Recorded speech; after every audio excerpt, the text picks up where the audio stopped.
white people are allowed Wi-Fi? And her dad went all the way to Australia. This is going to be the most exciting night of my life.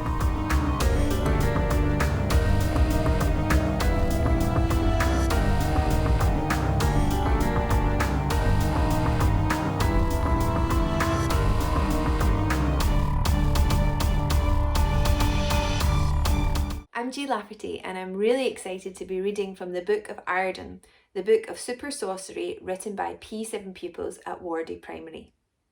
This story is called The Powerful Potion Maker, and it's by Isla S. Like any other day in the lab, I was busy testing out new potions to ship out to the Supreme Leader and all my other buyers. Eureka! I've got it! The perfect blend for this potion.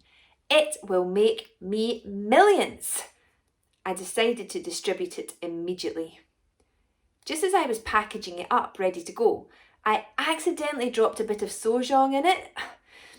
Oh well, I thought, it'll be okay, I'll look up the symptoms later. Anyway, you're probably wondering who I am.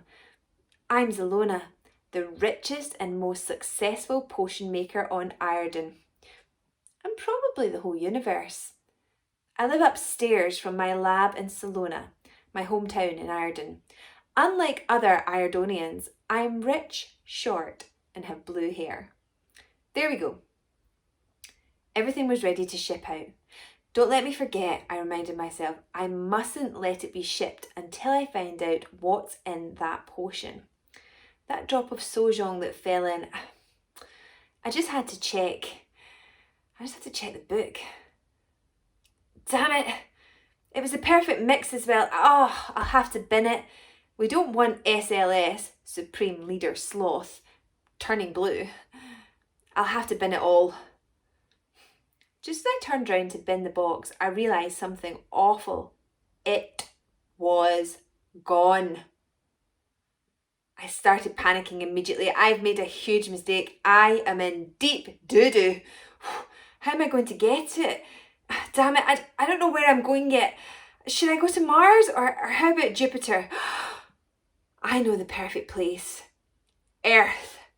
I've heard of an amazing scientist there, Professor Cobra Bubbles, the greatest scientist in the universe. Well, second best, if you count me. But I have a slight problem. How am I going to get to Earth? I could get a rocket, but I couldn't risk wasting my precious money. I could sneak on the luggage hold, or my friend Carl. I'm sure he is a rocket. He could sneak me on. Let me give him a ring. I rang Carl. He wants 3 of my potions. First, he wants 7 Arantho, which is used to trick people into thinking you are someone else. I don't know what he needs that for. His second one is 1 Sacron, which is used to strengthen your body. I can see why he wants that one. And the last one, Wojal. Let me check what that is used for. Oh, invisibility. What does he possibly need that for? Oh well, like he said, ask no questions. I packed them up like he asked and I was on my way. I hoovered as quickly as I could, avoiding the traffic. I had to get to Earth quickly or I would risk getting caught by Supreme Leader Sloth. I was here. I could finally escape. I could earn my money and turn Supreme Leader Sloth back to normal. I stepped into the rocket ship. This was my leap for glory. I sat eagerly in my seat. Little did I know, as soon as we got to Earth, I would be arrested by SLS's army. Wow. That was a pickle.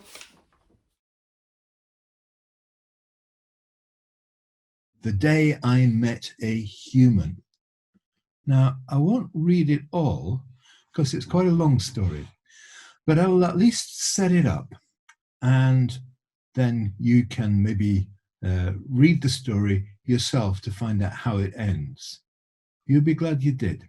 Anyway, The Day I Met a Human by Gilda.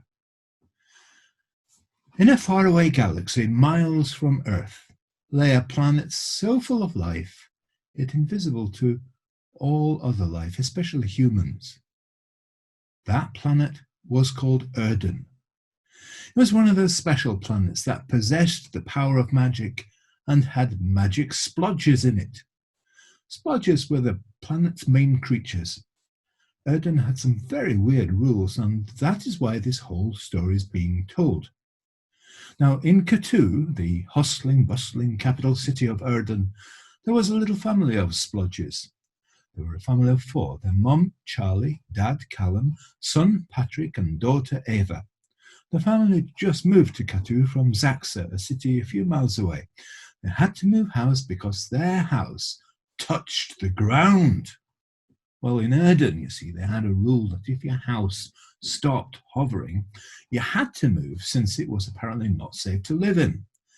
It was also dangerous on Irdon because the electricity travelled through the floor, and that's why everything has to float. Lately, they'd been moving a lot for that very reason, but there was an even bigger problem. Because they had to keep buying new houses, they can't sell their old ones, so they're struggling for money. So one day, Ava suggested that they go to their leader, Supreme Leader Sloth, and ask for a special allowance, that if their house touched the ground, they would have 3 hours to get it back up in the air again. The very next day, they set off to Supreme Leader Sloth's palace to ask for the allowance. It would take a while to get there, so the next day they would have to leave early in the morning to catch the earliest plane to his palace. See, Supreme Leader Sloth's actually got his own personal airport. Well, the night before, the family all worked hard to prepare some bullet points so they would not get nervous when speaking to the head of their country. When they all arrived, they were escorted to the meeting room where they waited for Supreme Leader Sloth to come down from his luxury suite. After a while, Ava started to twitch because he hadn't come down from his suite yet. She was starting to worry that somebody would come down the stairs and say, "I'm sorry, Supreme Leader Sloth is too busy right now to please come back another day." Just as she was thinking that, she saw a regal pair of paws emerge, and out came Supreme Leader Sloth. Supreme Leader Sloth was the first to speak up. "So what is this deal you want with me?" he asked in a rather posh accent. "Well, you see, our family's got to keep moving house," Ava explained, "and we would be honoured if you gave us 3 hours to get our house back in the air. If we can't, then we'll move out." Supreme Leader Sloth thought about this very carefully. After a minute of silence, he said, "Yes, you can have your special allowance on one condition, that you go to this planet with life on it called Earth and complete a special mission." Then, after a short silence, he said, "Would you like to have a family discussion in the corner?" "Yes, please," Eva said. They all walked over and had a quiet and murmured conversation. We've decided that we'll accept it. I was just wondering, what is this special mission on Earth? Eva asked. "Well, I'm afraid I can't tell you yet. I have to tell you without your family or my servants here," whispered Supreme Leader Sloth. Eva's parents felt a bit concerned, but tried not to show it because they knew they needed this, and Eva seemed confident enough. When they were ready to leave and had all signed the paperwork, Supreme Leader Sloth called Eva back and told her family to wait for her on the porch, and then told his servants and bodyguard to get back to work. When everyone was out of the room, and it was just Eva and Supreme Leader Sloth in the grand room, he started to describe the mission to Eva. He told her, "The job is to go down to Earth and find out data about what humans like to eat, what their jobs are, and their plans are on Earth. We're going to put you in a small family, saying you are an exchange student from Japan, and you're here to see what life is like in Scotland." Supreme Leader Sloth was a bit breathless after saying all of that. "Wow, sounds cool. When do I go?" asked Eva. "You'll set off tomorrow. But there's no need to pack because we've already got all your Japanese clothes and props. We'll provide your family's meal tonight, and you don't have to come back here tomorrow. So remember, this is a top secret mission. Do not tell anybody. Although you can tell your family, I suppose.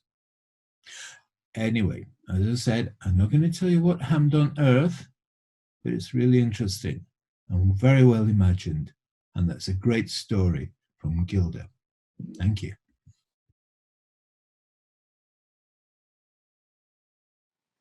This is The Bad Guy by Max H. There is a bad guy. He isn't really that bad, but everybody thinks he's bad. He has been given the nickname The Bad Guy because he is not a fish. All the people in Irdon are fish, but he isn't. The bad guy wants to be called by his real name. His real name is Guy. The bad guy wants to go to Earth. He wants to go to Earth because all the fish don't like him, and he wants to help defeat Sawdust. Sawdust is a massive machine that chops down all the trees on Earth. But the bad guy wants to stop Sawdust and save Earth from having no trees and show all the fish that he isn't bad. So the bad guy flies to Earth and lands in the rainforest. The bad guy lands in the rainforest, sees Sawdust and jumps behind a tree. Sawdust is bigger than the bad guy thought, so the bad guy has a tough job to take down Sawdust and save the Earth. The bad guy comes up with a plan to take down Sawdust. The bad guy works out that Sawdust has a box that controls him, and all the bad guy has to do is to take out the box, and Sawdust would fall to the ground and explode. So the bad guy goes closer to Sawdust and waits for the right time to fly up and take Sawdust's box out.